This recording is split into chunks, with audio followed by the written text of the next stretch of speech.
Satu Albertus, doakan kami agar setia dan rendah hati. Gereja ini bukan sekadar bangunan, tapi rumah bagi setiap harapan. Albertus, doakan kami. Ya, dari tanah dunia yang bising dan cepat, kami hadir sebagai umat yang erat. Satu harta, tapi jiwa dewasa, berjalan bersama, tiada rasa curiga. Yo, di tengah dunia yang bising dan cepat, kami hadir sebagai umat yang erat. Satu hati, satu visi, satu jalan kasih. Santo Albertus kami berdiri.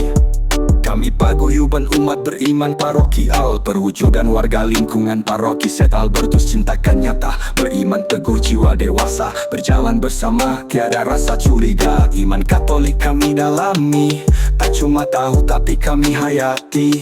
Lewat hidup yang bersahaja, kami pancarkan kasih ke sesama. Kami satu dalam kasih, satu hati saling berbagi. Persaudaraan sejati bukan basa-basi, inklusif di tengah bumi ini. Resa pastoral jadi komitmen, panjat tugas kami emban dengan senyuman. Bukan untuk pamer atau sanjungan, tapi panggilan Tuhan yang kami jalankan. Potensi umat kami berdayakan, supaya gereja hidup dan berkembang. Paguyuban tumbuh dalam pelukan, komunitas yang hangat bukan kepalsuan. Setiap langkah kami adalah doa, untuk yang lemah kami buka telinga. Solidaritas bukan cuma kata, kami wujudkan dalam setiap karya. Kategorial atau wilayah teritorial, semua kami jangkau tak pilih soal. Semua orang yang berniat baik, ayo bersatu, mari kita rangkul balik. Kami satu dalam kasih, satu hati saling berbagi. Persaudaraan sejati bukan basa-basi, inklusif di tengah bumi ini. Reksa pastoral jadi komitmen, panjat tugas kami emban dengan senyuman. Bukan untuk pamer atau sanjungan, tapi panggilan Tuhan yang kami jalankan. Potensi umat kami berdayakan, supaya gereja hidup dan berkembang. Paguyuban tumbuh dalam pelukan, komunitas yang hangat bukan kepalsuan. Setiap langkah kami adalah doa, untuk yang lemah kami buka telinga. Solidaritas bukan cuma kata, kami wujudkan dalam setiap karya. Kategorial atau wilayah teritorial, semua kami jangkau tak pilih soal. Semua orang yang berniat baik, ayo bersatu, mari kita rangkul balik. Kami satu dalam kasih, satu hati saling berbagi. Persaudaraan sejati bukan basa-basi, inklusif di tengah bumi ini. Santo Albertus doakan kami agar setia dan rendah hati. Gereja ini bukan sekadar bangunan, tapi rumah bagi setiap harapan. Ini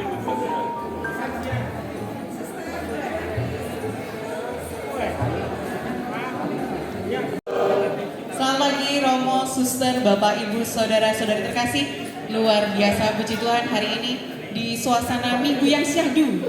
Kita boleh berkumpul di sini karena Roh Kudus. Terima kasih Anda sudah menanggapi panggilan dan mengatakan ya, saya siap Tuhan untuk diutus dan melayani umatmu. Terima kasih. Sambil menunggu, kita mau latihan lagu ini. Saya baru dapat lagunya kemarin, jadi kita latihan sama-sama ya. Oke, dan siap? Kita ada DJ Daniel hari ini. Oh, tag saya ada. Ya. Oh, bisa ya? Ada yang bisa? Oke. Yo, bangkit berdiri yuk. Berdiri lah biar semangat. Yang bisa yang kenceng nyanyinya ya. Ayo kau coba melu. Papat 5, 6.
kita ini.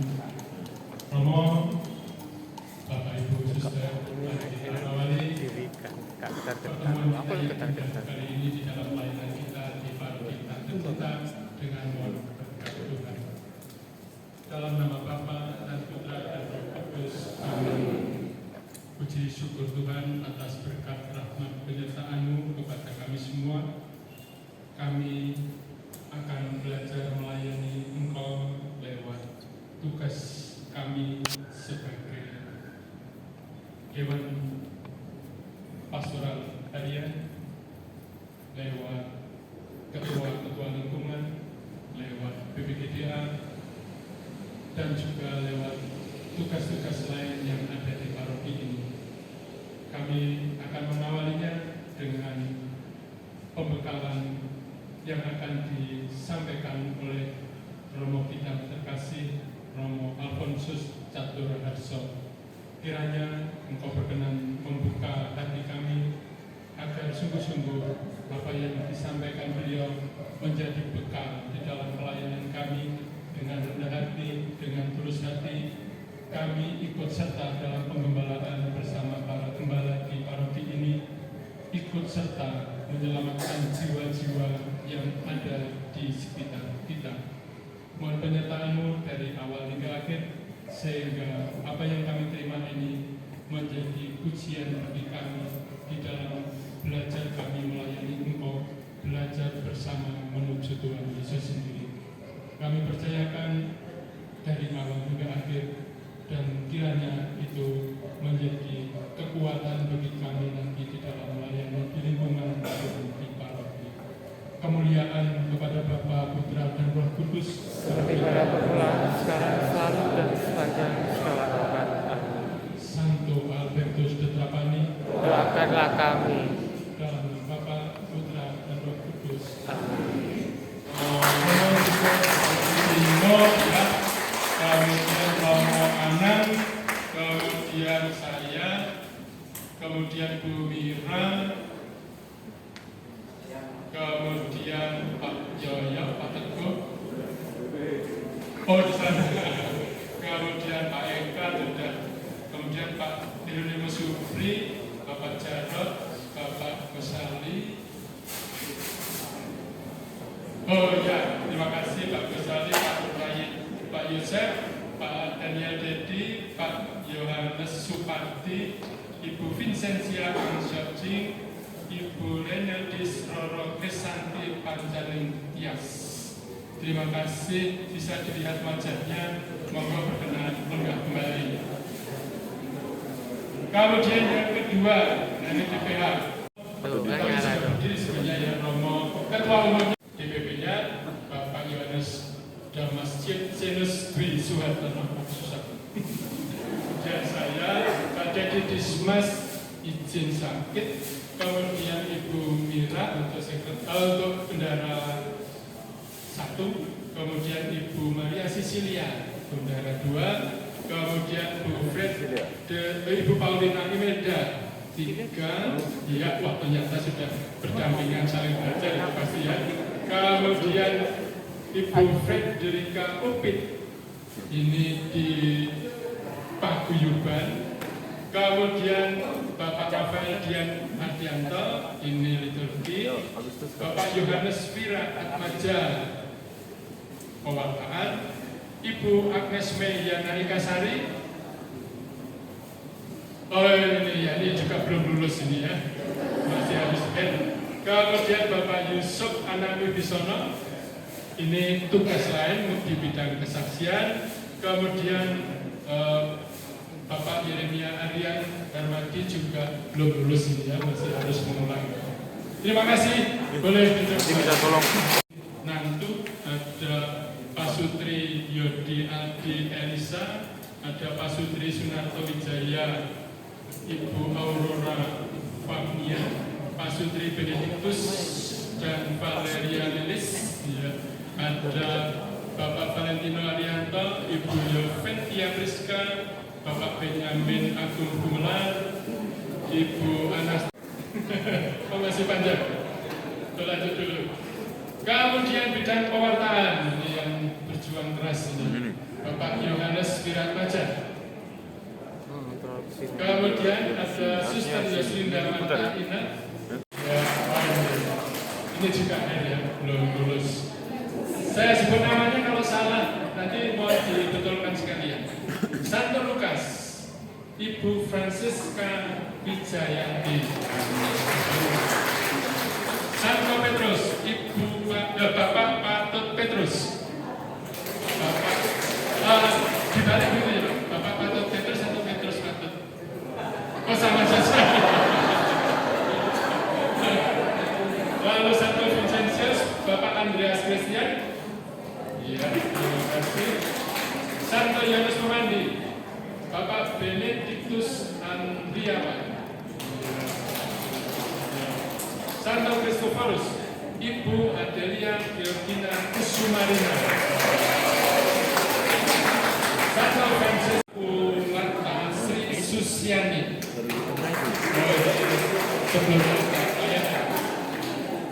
Santa Teresia, Bapak Andreas Jody Heru Yuwono. Santo Antonius, wah kebetulan juga Antonius. Bapak Antonius Sandi Timothy. Santa Maria Ratu Rosani, Bapak Andreas Kanca Didit Kristus Raja, Bapak Mikael Yosef Adam Solikin Gandayo. Mantan di Paguyuban ya, seksi keluarga. Santa Andreas, Ibu Emiliana Purwanti, ini saya juga. Yohanes Rasul, Ibu Lucia Maria Sopirianita. Kemudian Santa Maria Bintang Timur, Bapak Ignatius Baru Arianto.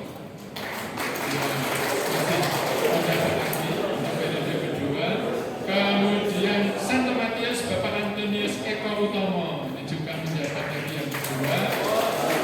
Kemudian Tarsisius, Bapak Antonius Indrajit Prabowo, Pak IP.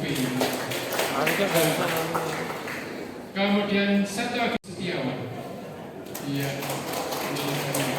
Kemudian dari Santo Stefanus, Bapak Paulus Bambang Prayitno. Bapak Paulus Bambang dari pelayanan. Kemudian dari Santa Ana, Bapak Robertus Bilarminus Hendrianto. Santa Ana. Iya. Yosinus, Bapak Robertus Doni Wijayanto. Iya. Dari Santa Brigida, Ibu Angela Francisca Limfriska. Oh ini ya. Kemudian Katarina, Bapak Kosmas Suharjito. Kemudian Gregorius Agung, Ibu Johanna Endang Pramodawardhani. Ya, Santo Yohanes Maria Vianney, Ibu Elizabeth Maria Rita Yanti. Ya. Kemudian dari Benedictus, Bapak Vincentius Edwin Swasono Bagio. Bapak Markus Triastanto. Ya.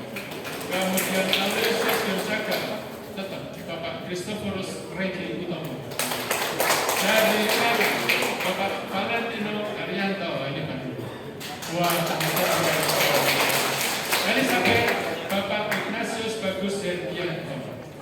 Ya, ini. Agnes, Bapak Petrus Galih Prasetyo Widodo. Bapak Galih. Kemudian dari Helena, Bapak Bernardus Alok Kadiranto. Kemudian Mikael, Bapak Yosapat Dovanovi Salantua. Wah, ini ya. Baik, untuk selanjutnya mulai 45 ini betul-betul lingkungan baru karena ini dari hasil pemekaran ya. Baik, yang pertama itu Santa Marta, Ibu Bernadetta Budianti. Oh, ternyata stok lama dari Maria. Oke, semangat Ibu. Kemudian dari Bartolomeus, Bapak Agustinus Budi Jatmiko. Lalu baru juga Bapak Sulaiman Reru, lingkungan Gabriel Malaikat Agung. Bapak Sulaiman, Yuda Stadius, Bapak Vincentius Suyitno.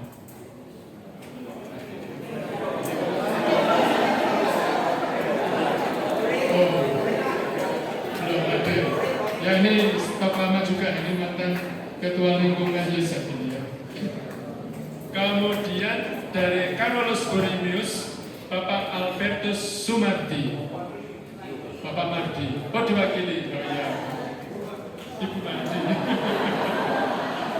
Kemudian dari Santa Ursula, Ibu Valeria Lita Suryani Joyo Soputra.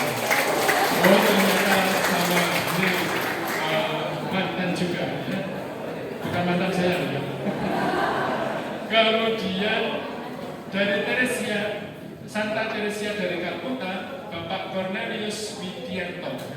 Bapak Cornelius ini pengarahan dari Filipus bersama Bapak Roni. Kemudian dari Yohanes Don Bosco, Bapak Yosef Resmisa. Ini pemekaran dari Yohanes Maria Vianney. Dari Padre Pio, Bapak Bernardinus Mite Gore. Jadi pemekaran dari Gregorius Agung yang nanti pecah menjadi mekar menjadi 3. Kemudian Santo Dominikus Savio juga pemekaran dari Gregorius Agung. Bapak Vigarus Proven lingkungan. Maria Magdalena. Kemudian Santo Theodorus, Bapak sama ya nama baptisnya, Theodorus Jarod Prakoso. Ini lingkungan yang nanti akan memiliki atau menguasai Santo Gregorius Agung Arayan karena lokasinya sangat dekat. Kemudian yang terakhir 57, lingkungan yang ke-57 nomornya Santo Beato Carlo Agubis, Bapak Dominikus Panut Atmojo. Ini pemekaran dari Aloysius Gonzaga. Tepuk tangan untuk Bapak Ketua.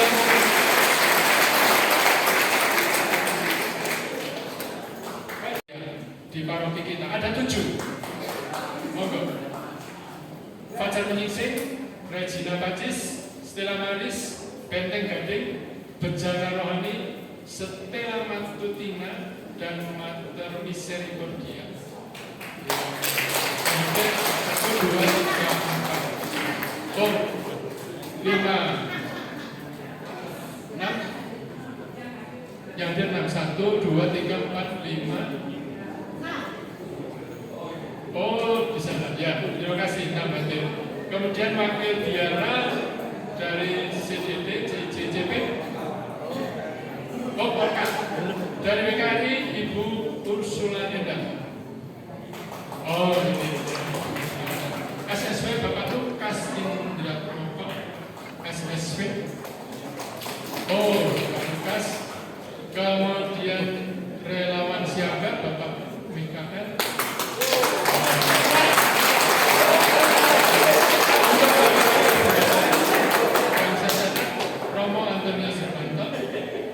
Oh, diwakili Suster Vincenza, kemudian dari CP Suster Cecilia Sri Susanti, kemudian wakil-wakil karya pendidikan PKK. Terima kasih Pak Aden. Selamat pagi Bapak Ibu, Suster, Romo. Kita pada hari ini berkumpul bersama untuk pembekalan sebelum pelantikan. Minggu depan untuk ketua lingkungan bersama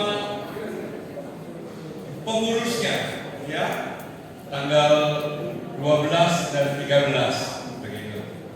Nah, perlu saya mungkin memberikan sebuah pengantar bahwa kepengurusan Dewan Pastoral Paroki itu sebuah tim work menurut saya. Memang saya sebagai romo paroki, sebagai ketuanya, sedang dibangun, dan tentu ke depan pasti akan jadi paroki. Maka saya berharap kita bersama-sama bersinergi supaya pengembangan paroki ini, setelah kita mengembangkan paroki Singosari, dapat berkelanjutan. Dan Anda yang ada di UTN sekiranya bisa Kristus jadi paroki, Araya juga langsung bisa berkarya. Begitu maksud tujuannya. Nah, memang Bapak Ibu, kita pada hari ini bersama-sama dengan Romo Alfonsus Catur, figur kita. Lama sekali beliau ini melayani sebagai figur karena tak tergantikan.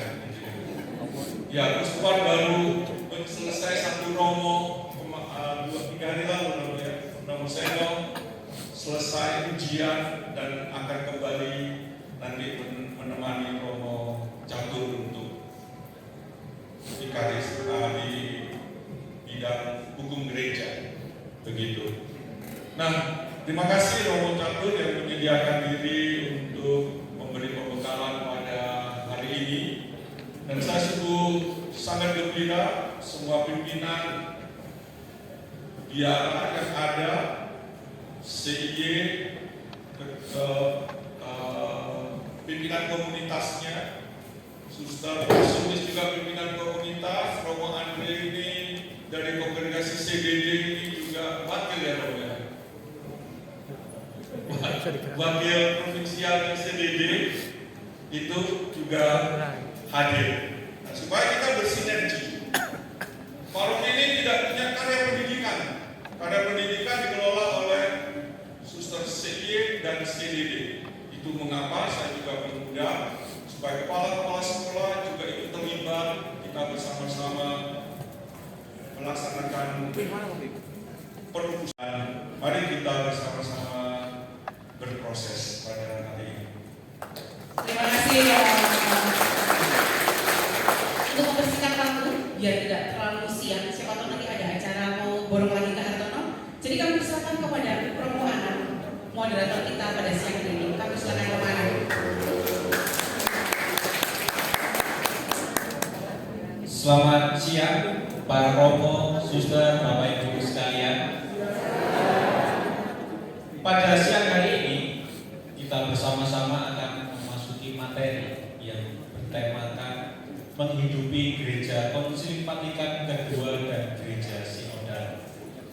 Dalam materi ini akan terbagi menjadi 2 sesi. Sesi pertama itu 45 menit, lalu diselingi dengan istirahat. Mungkin bapak-bapak ada yang kecut untuk sebat dulu nomor. Lalu dilanjutkan dengan sesi kedua, Romo Catur Raharso. Beliau saat ini menjabat sebagai staf di Seminari Tahun Rohani Lawang dan juga dosen di STRT Widya Sasana Malang dan juga Fikjud Kusupan Malang. Beliau juga alumni Fikjen Kusupan Malang, rektor Seminari Tinggi Interdiocesan San Giovanni, rektor saya juga. Maka dari itu Bapak Ibu sekarang sudah kenal beliau. Maka dari itu saya mempersilakan kepada Romo Catur untuk menyampaikan materinya. Monggo. Gak jadi hakim lagi. Gak jadi hakim. Belum ada.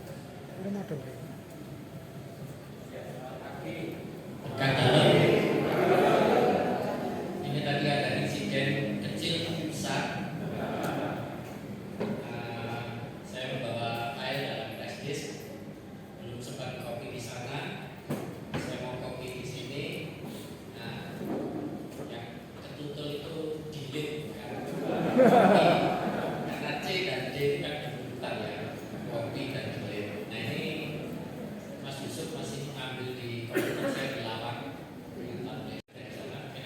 ada yang bisa tapi nggak bisa ini. Iya, Kak Gatot kan. Tapi ya saya sangat mengapresiasi dan menghormati kebenaran. Ini saya mohon maaf karena suara saya sedang terganggu flu. Baru kemarin parah-parahnya, sekarang sudah lebih enak. Dan suara saya bisa didengar ya. Mohon bersabar. Jadi tadi waktu berangkat ke sini malah kecil itu loh. Cegukan ya, benar. Waktu kita kalau bicara cegukan kan ya dua kalimat cekik. Gereja paroki yang guyup, yang menginjili diri sendiri dan masyarakat sekitar. Nah, saya ambilkan pertama-tama model gereja yang gereja perdana yang dipimpin oleh Roh Kristus sendiri dan karya penyertaan Yesus yang baru saja bangkit dan juga naik surga mencurahkan Roh Kudus. Nah, ini karya bimbingannya luar biasa sehingga gereja perdana itu begitu dicintai oleh orang-orang sekitar. Nah, saya bacakan mengenai cara hidup jemaat yang pertama dari Kisah Para Rasul bab 2. Nah, cara hidup jemaat perdana ini dalam Kisah Para Rasul tidak hanya disampaikan, ditulis satu kali, tetapi bahkan 2 kali. Kisah Rasul bab 2 ayat 44.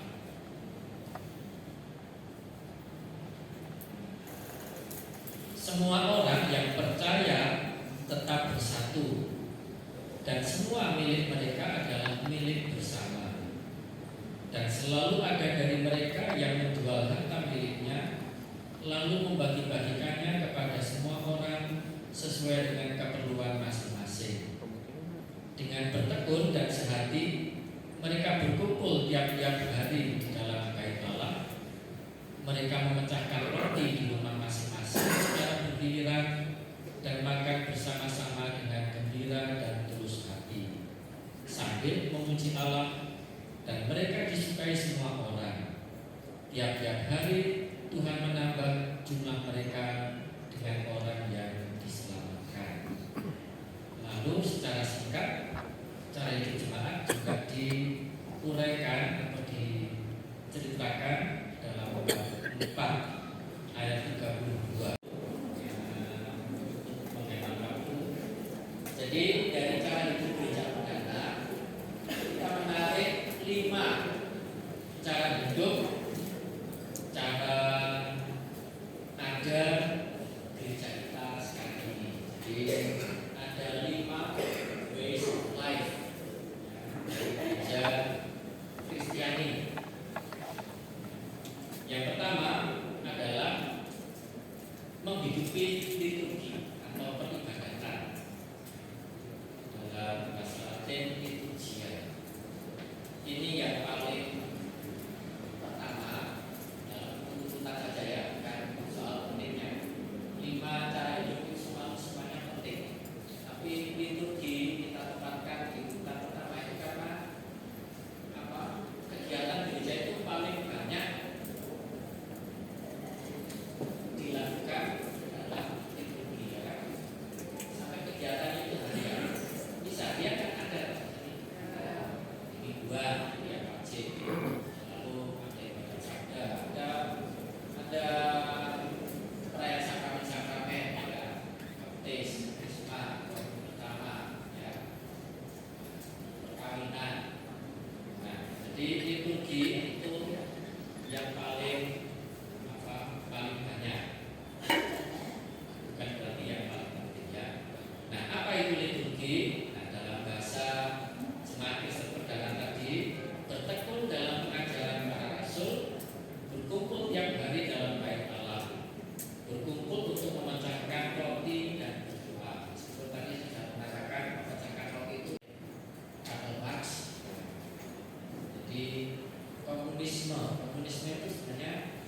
aslinya dari cara hidup gereja perdana. Semua itu milik bersama. Tapi oleh Karl Marx perlu dipisahkan. Jadi komunisme itu sistem ekonomi politik tanpa kapital. Ya. Jadi semua milik bersama. Nah, itu yang dipisahkan itu yang keliru. Tapi cara hidup gereja perdana, semua orang menganggap miliknya adalah milik bersama, sehingga tidak ada satu yang berkekurangan. Nah, tapi sekarang ini juga sama, meskipun tidak sepenuhnya. Oke. Sebelumnya. Nah, ini ya. Ya, jadi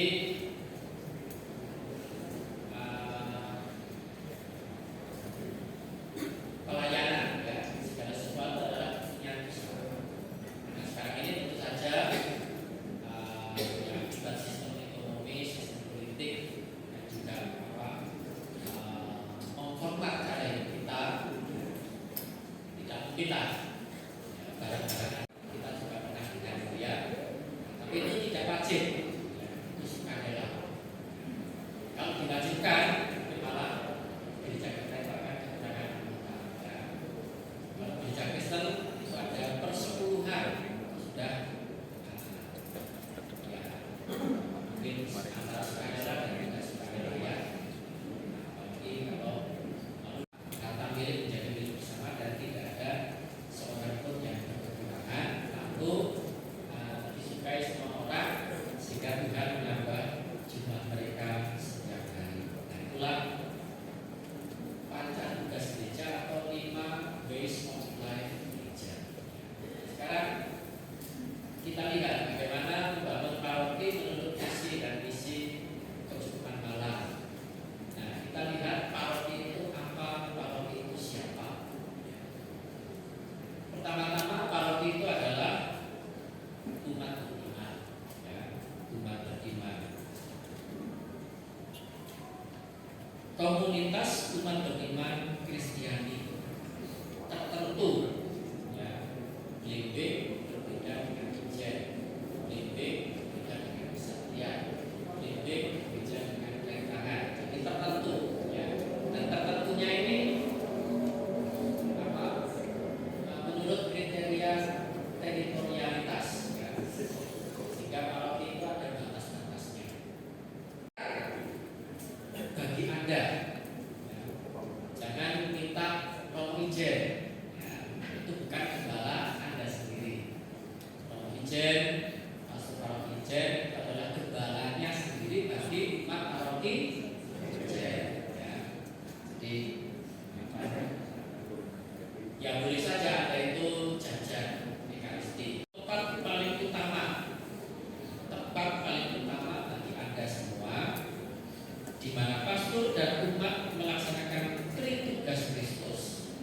Artinya tugas pengabdian, tugas menjadi imam, liturgi, lalu tugas sebagai raja yang melayani. Jadi dan panca tugas gereja yang tadi sudah saya sebut ya, liturgi, pewartaan, persekutuan, pelayanan dan kesaksian.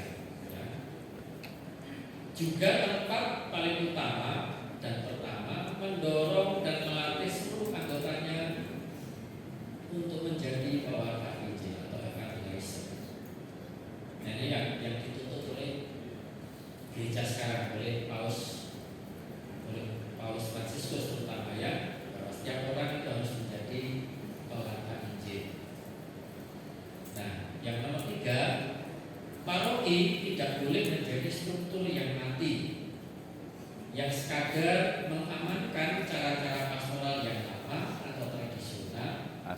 Sebaliknya harus dinamis, lebih efisien, lebih efektif dalam menjalankan liturgi, dalam mewartakan Injil, dalam membangun persekutuan, ya, dalam melakukan pelayanan dan kesaksian. Ya. Jadi struktur itu harus bisa diubah.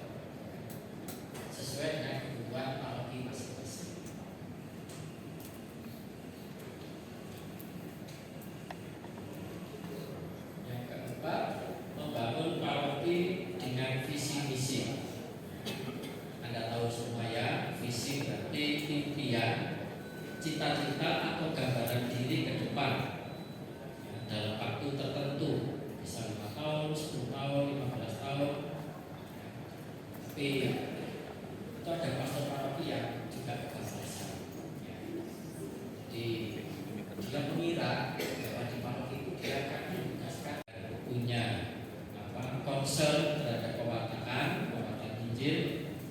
Beliau memakai moto itu penggerak karya pelayanannya, yaitu Fideliter Predicare Evangelium Christi, artinya dengan setia mewartakan Injil Kristus. Nah, sehingga visi Puspa Malang menjadi gereja yang semakin injili.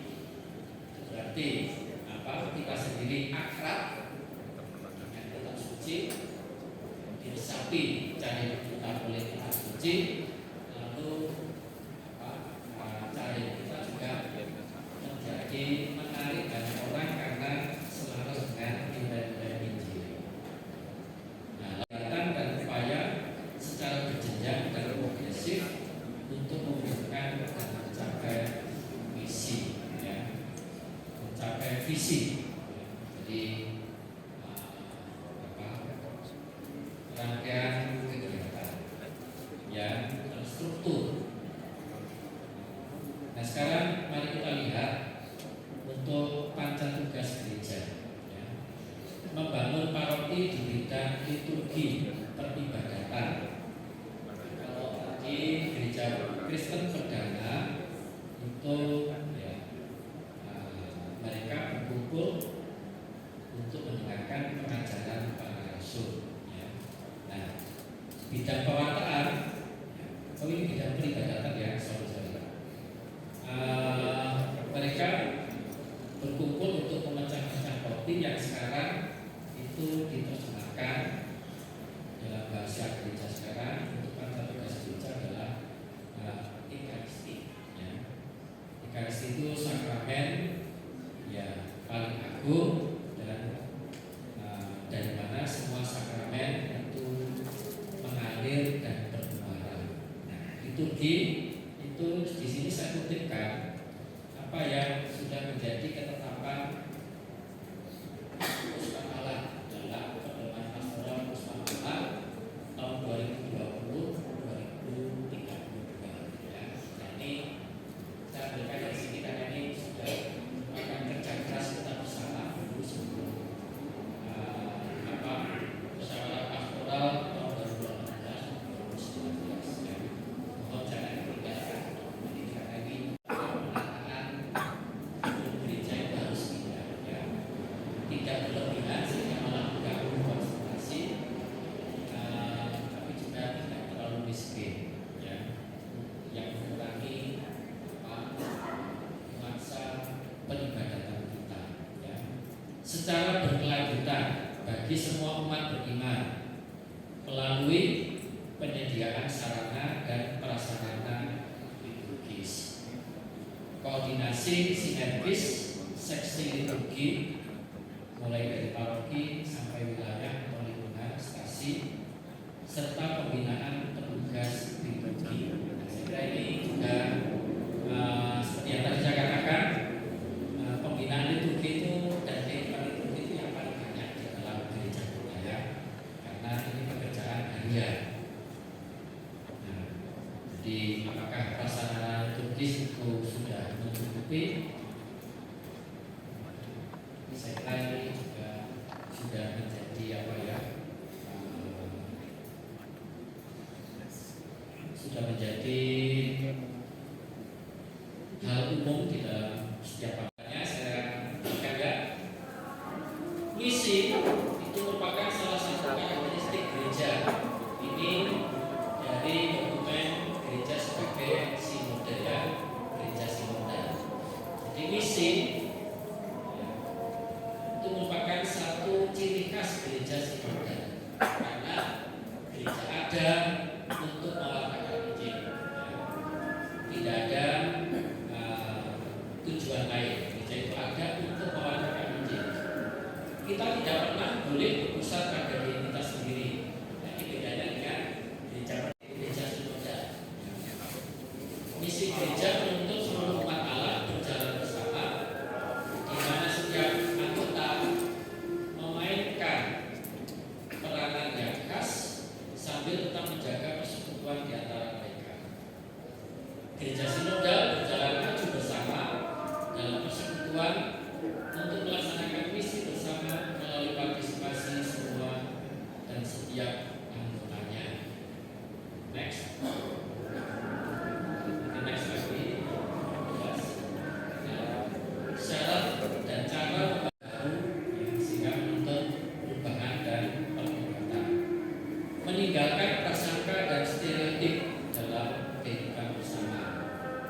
mengatasi momok atau bahaya radikalisme. Radikalisme itu berarti pandangan dari umat yang pokoknya apa kata romo, nah itu tentunya inisiatif pribadi. Supaya apa kata romo, ya kalau romonya bijaksana, romonya baik ya, kita oke saja, nyaman saja. Tapi kalau romonya nggak bagus, ini apa merosot. Jadi jangan pakai pedoman, tapi sama katanya. Karena romonya juga bisa keliru, bisa salah, bisa berapa dalam mengambil keputusan atau kebijakan.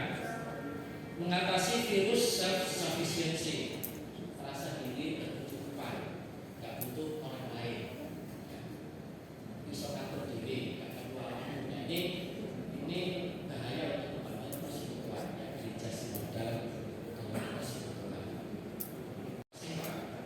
Pendapat Anda mengenai gereja Katolik, apa sih harapan Anda?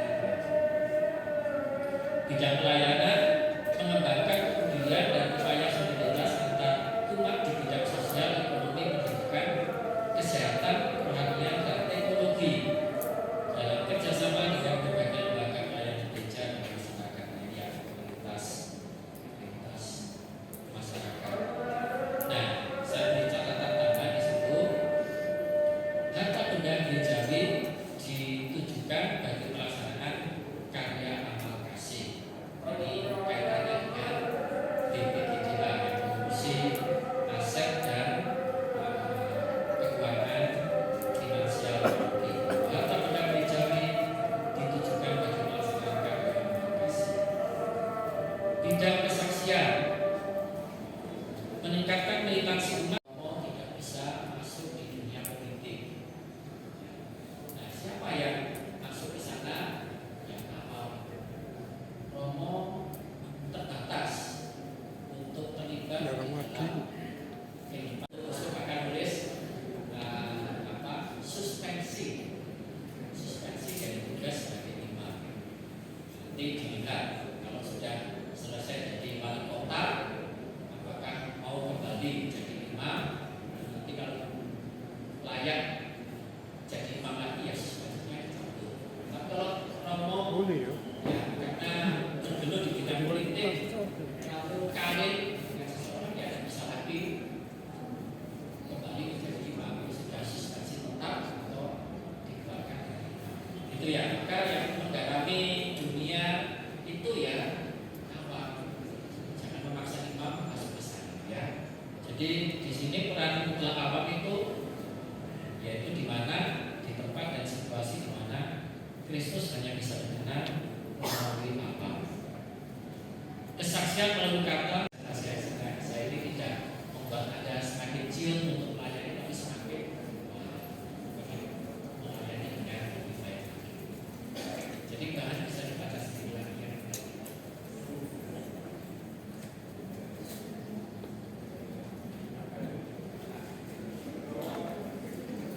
Cek.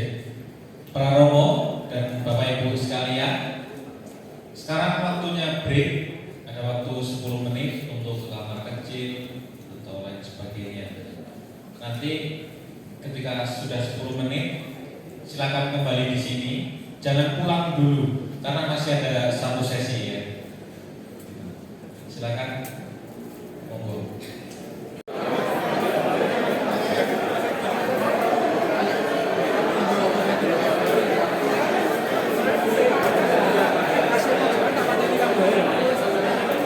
Ngasih dia ya. Aku banget ini nih. Wes, udah buri apa kan ya buri?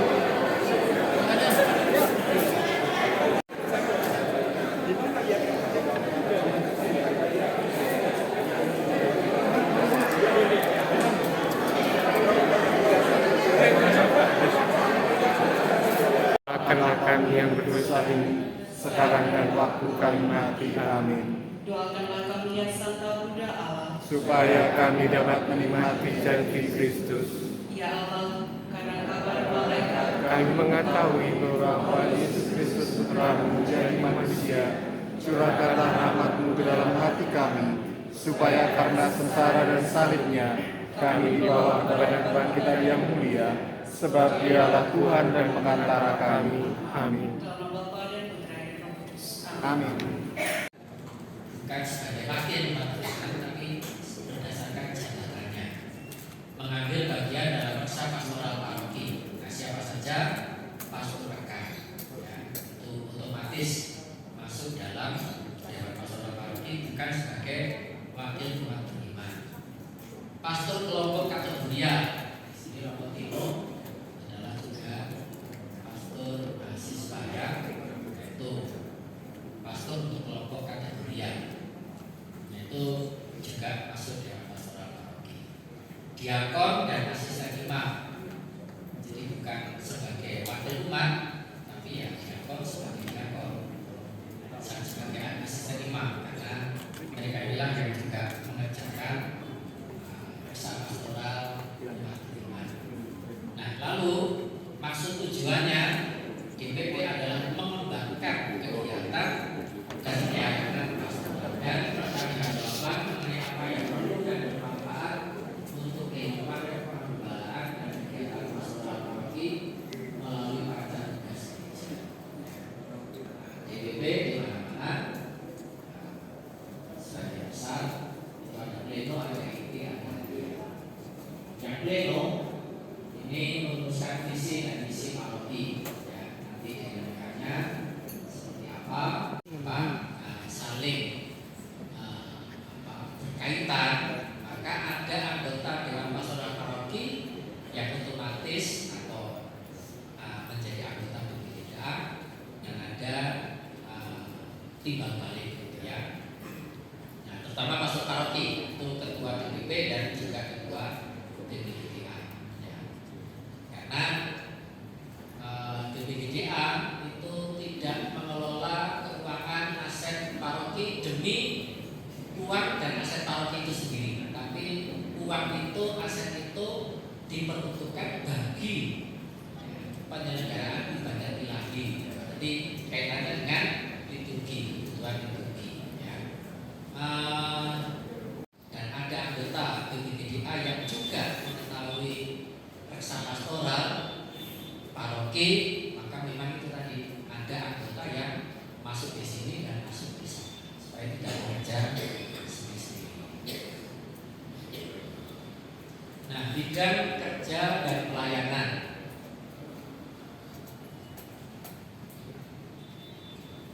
Koordinasi dan sinergi antara DPP dan BPDA. Keberadaan dan fungsi DPP bercorak pastoral dan kepemimpinan untuk menggiatkan seluruh umat paroki dalam panca tugas gereja, untuk menjalankan misi dan evangelisasi. Sementara BPDA mendukung kepengurusan harian dan realisasi program kegiatan DPP dengan dana, prasarana dan sarana yang dibutuhkan oleh DPP. Gereja mempunyai hak asli tidak tergantung pada kuasa sipil untuk memperoleh, memiliki, mengelola dan mengalihkan harta benda guna mencapai tujuan-tujuan gereja yang khas. Ya. Jadi ada memperoleh, perolehan, kepemilikan, pengelolaan dan alih milik gereja keseluruhan, termasuk lalu bagian-bagiannya, entah itu tahta apostolik, entah itu keuskupan, entah itu paroki. Tidak bergantung pada kuasa sipil itu memperoleh harta, ya, untuk kegiatan kelompok itu. Jadi hal ini tidak bergantung pada kuasa sipil, tapi negara sekadar mengakui, tidak memberi, tapi mengakui bahwa gereja dari dirinya sendiri punya hak itu. Nah, tadi tujuan-tujuan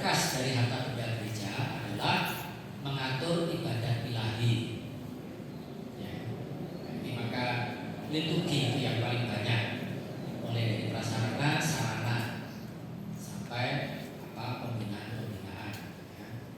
Jadi mengatur ibadah ilahi, ya, mulai dari penyediaan antara BPGDA dan BPP ya.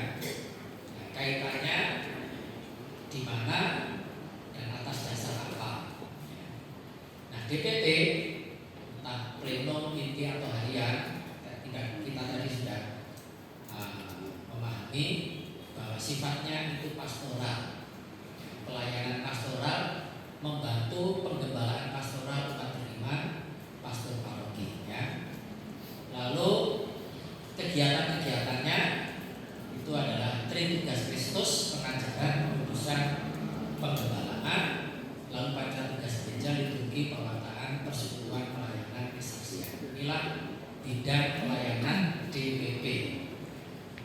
Tapi segala sesuatu memerlukan uang, ya, memerlukan fasilitas, memerlukan aset. Nah, maka ada bagian lain dari paroki yang disebut BPGDA, ya, yang bergelut di bidang dana, aset, prasarana dan sarana, lalu tanggung jawab keuangan.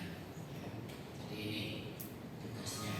Tapi sekali lagi BPGDA itu mengelola keuangan dan aset bukan demi pengembangan aset dan dana itu sendiri saja, tetapi dana aset dikembangkan supaya dananya itu bertambah dan dimanfaatkan untuk pelaksanaan kegiatan pastoral paroki oleh DPP, ya, pastor dan dewannya.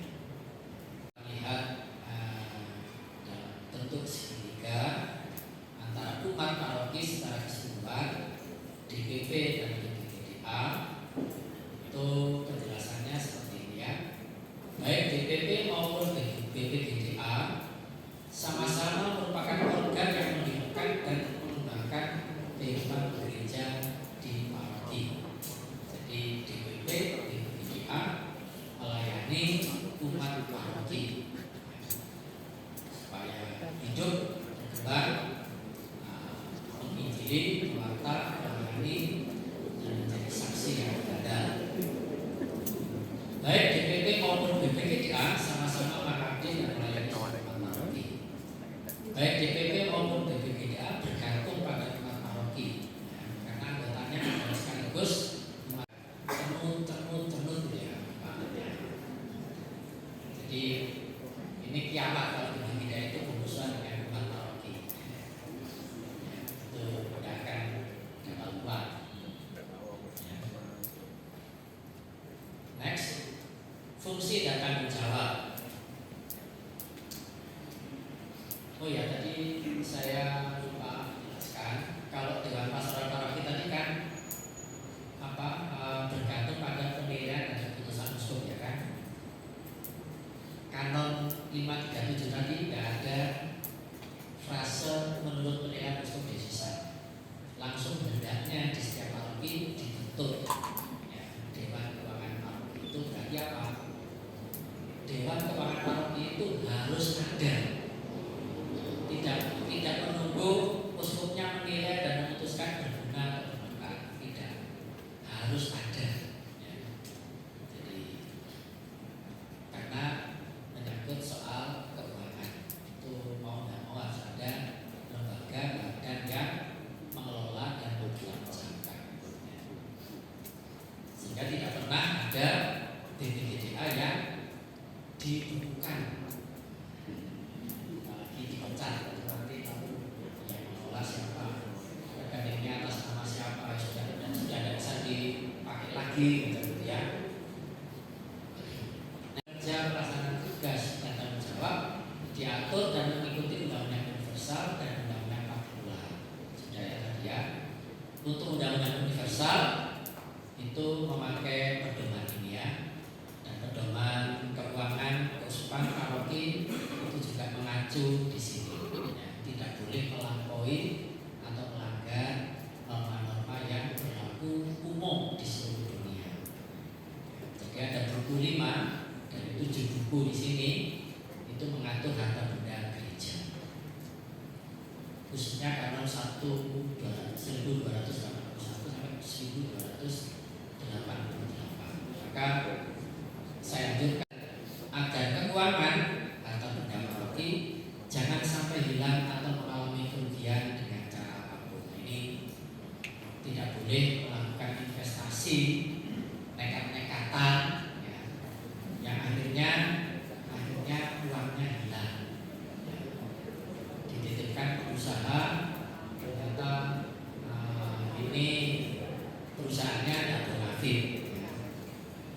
atau yang menjanjikan bunga tinggi, tapi yang mungkin hanya setahun pertama dapat. Setelah itu nggak dapat lagi, lalu uangnya tidak bisa ditarik lagi. Nah ini tugasnya BPKDA, menjaga agar keuangan paroki jangan sampai hilang atau mengalami kerugian dengan cara apapun. Ya. Karena setiap rupiah yang dimasukkan oleh umat dalam kolektor misa minggu begitu masuk plung, nah itu sudah milik gereja, harus dipertanggungjawabkan Rp1 itu ya, diapakan, digunakan ya. Maka yang begitu kolektor itu perlu hati-hati, cermat, teliti, disiplin. Kalau misalnya ada penghitung kolektor yang juga tangannya terlalu rajin, mencolek 1-2 lembar ketahuan, itu ya tidak cukup hanya dijebol.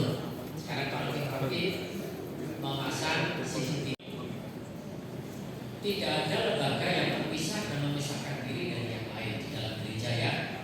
Jadi ada persekutuan umat individu dengan individu, tapi juga ada persekutuan umat dalam kelembagaan, komunio dalam kelembagaan. Ya. Jadi setiap lembaga itu saling mendukung dalam kebersamaan. Maka ada bidang keuangan dan jujur serta berintegritas, itu yang utama ya. Prinsip subsidiaritas dan solidaritas. Kemandirian setiap unit karya dihargai, namun tetap ada kerelaan membantu yang berkekurangan. Ya, seperti tadi jemaat gereja perdana, ya, tidak ada yang mengklaim bahwa miliknya adalah miliknya sendiri, tapi semua adalah milik bersama. Jadi ini yang diterjemahkan dalam bahasa sekarang, bahasa modern, subsidiaritas dan solidaritas. Subsidiaritas itu berarti apa yang bisa dia berwenang meminta dan menerima laporan penerimaan dan keuangan pengeluaran keuangan paroki dari bendahara paroki. Tindakan pengurus DPP yang melanggar anggaran dasar Dewan Pastoral Paroki atau pedoman keuangan keuskupan, entah sengaja ataupun tidak, yang menimbulkan kerugian keuangan menjadi tanggung jawab pribadi pengurus tersebut dan yang terlibat. Ya. DPH dan BPKDA tidak dapat dituntut. Ya. Maksudnya begini, berkaitan dengan kerugian terhadap pihak ketiga. Ya.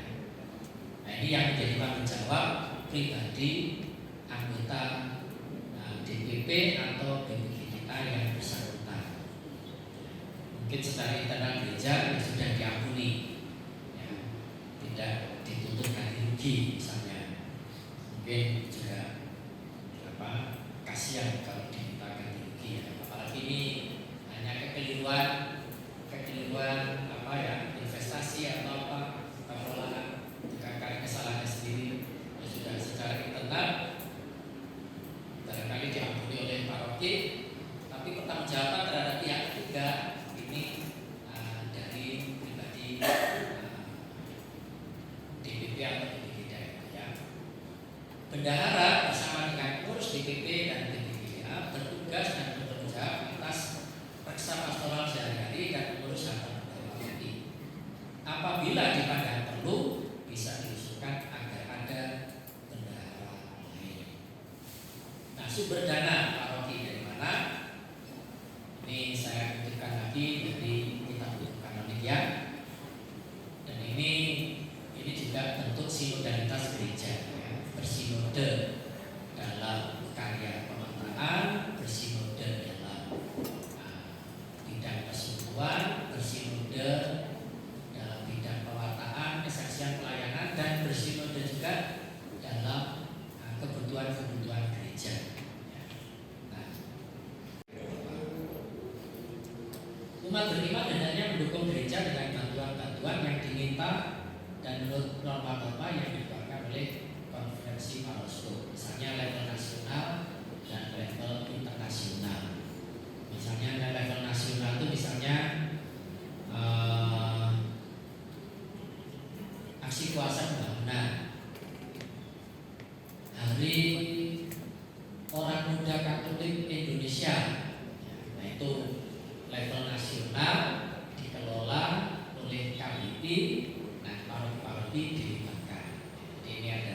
sumbangan-sumbangan yang sifatnya nasional. Internasional misalnya untuk Jumat Agung itu misalnya untuk Tanah Suci, ya.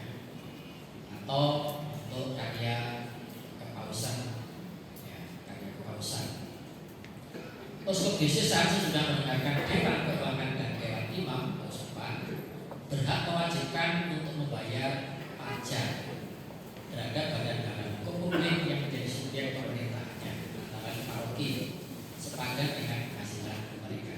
Nah ini ada norma ini tapi di Somalang belum pernah almarhum Monsignor itu melakukan. Ada paroki yang aset keuangannya itu 10 miliar, terlalu besar ini. Ayo tak potong 5 miliar masuk ke sumpah. Nah ini pajak khusus ya. Tapi Somalang belum pernah menerapkan pajak khusus ini. Semuanya lewat cara biasa, yaitu kolektor, ya, dana solidaritas sekian persen, sakramen dan sakramen Bali. Ya. Tarif untuk pelayanan kuasa eksekutif ini juga Gereja Somalang tidak menerapkan.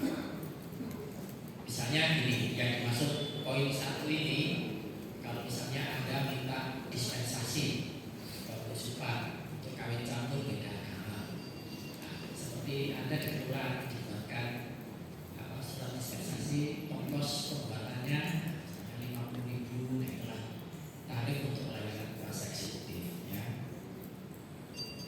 Tapi Somalang tidak menentukan besaran persembahan, ya, atau yang diistilahkan dengan tips atau stipendium itu Somalang juga tidak menentukan. Anda minta intensi misa di amplop mau ditaruh 5.000, 10.000, 50.000 atau 100.000 terserah. Gereja Somalang tidak menentukan misa.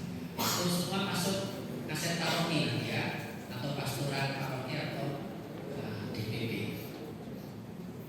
Ordinaris wilayah dapat memerintahkan agar dikumpulkan dana khusus.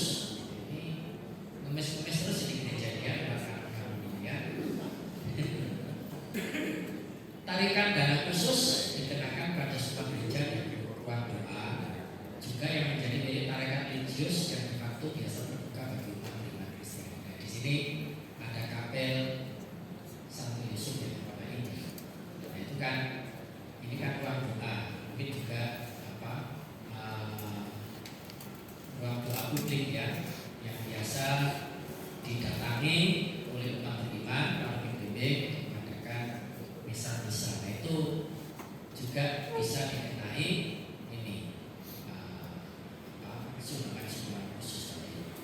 Dan kalau itu misalnya sudah rutin, kolektor-kolektor juga dimasukkan ke paroki dan dikenakan juga persentase serta untuk intensi tahap universal, internasional atau nasional yang ditentukan oleh KBI. Umat beriman enaknya bisa pagi. Banyak tempat belum terisi dan longgar puasa. DPP dan DPA bekerja dengan sinergi agar umat paroki terlayani dan aktif gereja.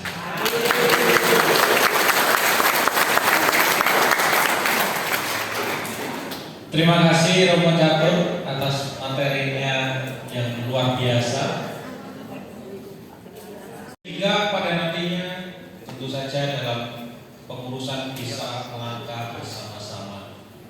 Nah, Bapak Ibu, karena waktunya itu sudah tumpah ya, maka dari itu mohon maaf untuk sesi ini tidak ada tanya jawab. Ya. Oh, 2 aja. Request dari Romo Paroki. Silakan, ada 2 kesempatan bagi 2 penanya. Siapa yang ingin bertanya, angkat tangan, jangan angkat kaki lalu pulang. Ya. Ada yang ingin bertanya, 2 orang saja. Ya, Pak. Tolong Terima kasih, Bapak. Terima kasih kesempatannya. Saya Alok dari Helena. Terima kasih dari presentasinya sangat bagus, semua menambah wawasan kami. yang menggelitik saya adalah yang pertama tadi saya baru tahu juga bahwa pengelolaan keuskupan Malang ini dikelola sebagai organisasi modern dengan sudah mengadopsi visi dan misi. Kalau saya baca tadi visinya, visi adalah sebuah cita-cita keuskupan supaya mereka tahu bahwa dalam 2030 nanti itu keuskupan Malang ingin menjadi gereja yang semakin injili. 2030. Pertanyaan saya, kalau begitu tahun 2030 gereja semakin injili kondisinya seperti apa, Romo? Seharusnya dalam perusahaan organisasi modern ini visi itu diwujudkan dalam angka-angka kuantitatif.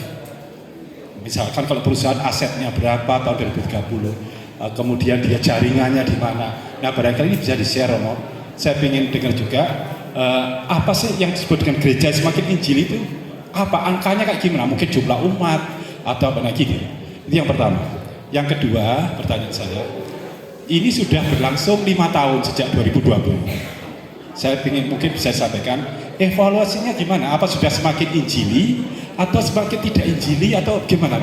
Terutama dengan kata-kata atau angka-angka yang bisa memastikan kami bahwa oh benar nih kerjanya benar nih seluruh kita ini. Nah ini ke depan semoga kami ini bisa mendukung keuskupan agar semakin injili tercapai. Demikian, terima kasih.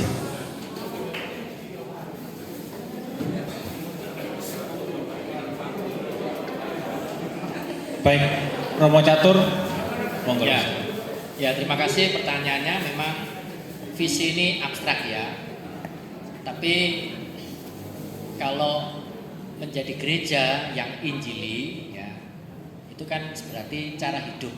Ya, umat, setiap individu, umat beriman, gereja Katolik, Keuskupan Malang itu memiliki cara hidup yang selaras dengan nilai-nilai Injil. Nah, karena kita tidak pernah sempurna dalam menghayati Injil, maka rumusannya makin hari makin. Nah, soal bagaimana ukurannya itu ya dipersilahkan masing-masing paroki untuk menentukan.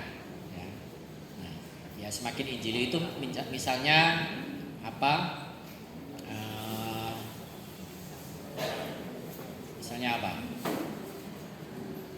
Doakan, ya, nah, macam itu ya. Misalnya khotbah di bukit Matius bab 5 ayat 7 itu disitulah nilai-nilai Injili, nilai-nilai Kristiani khusus umat milik Kristus. Pengikut Kristus harus punya cara hidup menurut Matius 5 sampai 7 tadi ya. Tidak membalas dendam. Nah, macam itu ya. Membalas yang jahat dengan yang baik ya. Memberi pipi kanan ketika ditampar pipi kiri, nah macam itu ya. Nah itu, nah ini itu bagus untuk apa? Melestarikan perkawinan Kristiani. Ya. Tangan kiri tidak perlu mengetahui apa yang diberikan oleh tangan kanan. Nah itu Injili. Nah nanti tidak tahu saya di Araya itu membangun gereja. Para penyumbangnya itu ingin namanya dicantumkan di gereja, di gedung gereja, karena ingin dikenal sebagai donatur. Nah itu belum Injili, itu tidak Injili, ya. Tangan kiri tidak tahu apa yang diberikan tangan kanan, ya. Nah macam itu ya, itu Injili. Silahkan dirinci lagi, ya. Nah mengapa itu visi itu sampai tahun 2032 karena Bapak Uskup kita itu mengajukan pensiun pada tahun 2032 yang seperti tadi saya katakan ada pastor paroki yang membuat visi misi 30 tahun ke depan di mana dia hanya 5 tahun pertama di situ. Nah Bapak Uskup kita ini ingin membuat pedoman pastoral selama dia menjabat dan memegang pemerintahan Keuskupan Malang sampai tahun 2032. Tidak ingin membebani uskup baru nanti penggantinya, ya. Karena uskup baru bisa memiliki visi misi gereja Keuskupan Malang tidak tahu sampai dia selesai masa jabatannya, ya. Begitu ya. Ya, terima kasih. Ya, Romo Catur, Bapak Ibu, terima kasih atas materi yang disampaikan Romo. Sekarang marilah kita beri tepuk tangan kepada Romo Catur yang memberikan materi luar biasa ini. Dan sekarang waktunya saya mengembalikan mic ini kepada yang berwajib, Mbak Hanim. Terima kasih Romo Ana. Terima kasih Romo, Suster, Bapak Ibu yang masih setia sampai akhir. Setia ya. Iya. Sebelum kita tutup, ada satu tanda cinta kasih untuk Romo Catur akan disampaikan oleh Romo Ardi. Romo Catur, monggo sebentar berdiri di tengah. Sebentar dokumentasi. Tunggu Romo, sabar.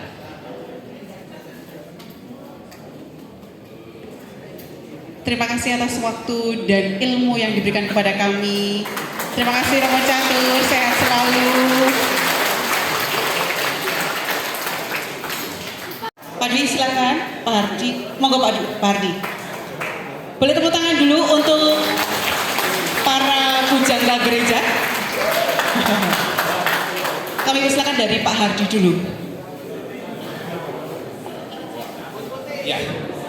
Terima kasih Bapak Ibu, Romo, Bapak Ibu.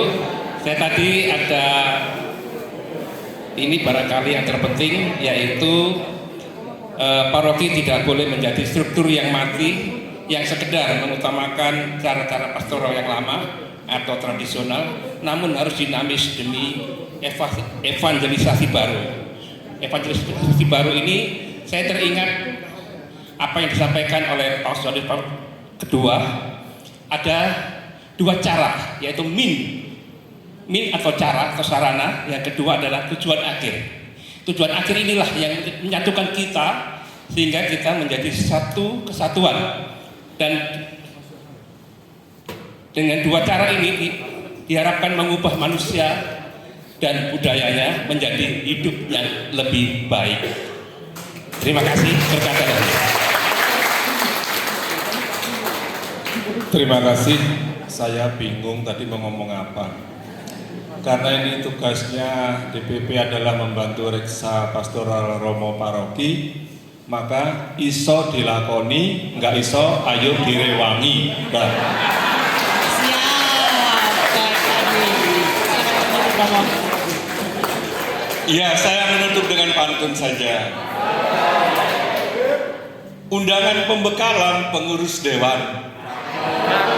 Tiap peserta catatkan kehadiran. Sudah ya tadi ya? Ya.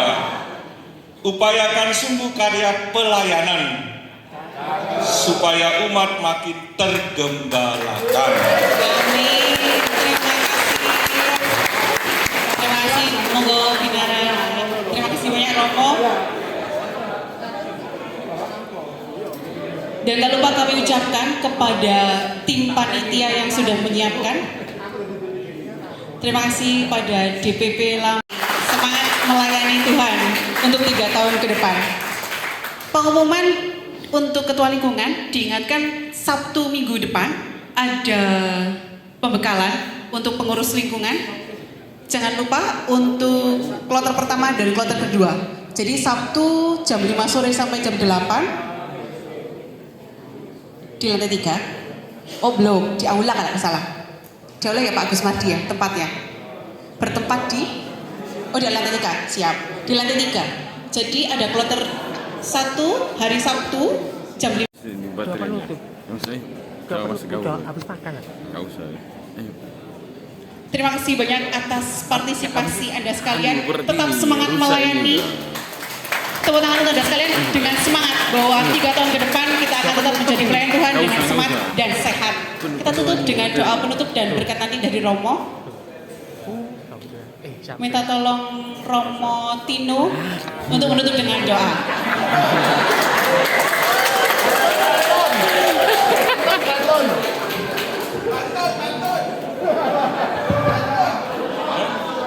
Pantun. Ubur-ubur ikan lele. DPP mantap le. Mari kita berdoa dalam nama Bapa, Putra, dan Roh Kudus. Amin. Allah yang Maha Kuasa dan Kekal, kami bersyukur atas berkat bimbingan dan penyelenggaraanmu sepanjang hidup kami. Terutama kami bersyukur atas kerelaan dan kesediaan saudara-saudara kami di paroki ini untuk melayani umat-Mu dalam penggembalaan bersama Romo Paroki di tempat ini. Kami mohon berkat-Mu untuk kesediaan dan kerelaan mereka. Semoga sungguh berbuah rahmat bagi hidup mereka masing-masing. Tuhan bersamamu dan bersama roh. Semoga kita semua diberkati Allah yang Maha Kuasa, Bapa, Putra, dan Roh Kudus. Amin. Terima kasih Romo. Terima kasih Bapak Ibu Suster. Hati-hati di jalan. Tuhan Yesus memberkati. Foto dulu ke depan, foto-foto. Sebelum pulang foto dulu di depan. Oh duduk aja di depan ya. Duduk dulu. Suster mau duduk dulu. Fotonya dari depan aja biar nggak susah.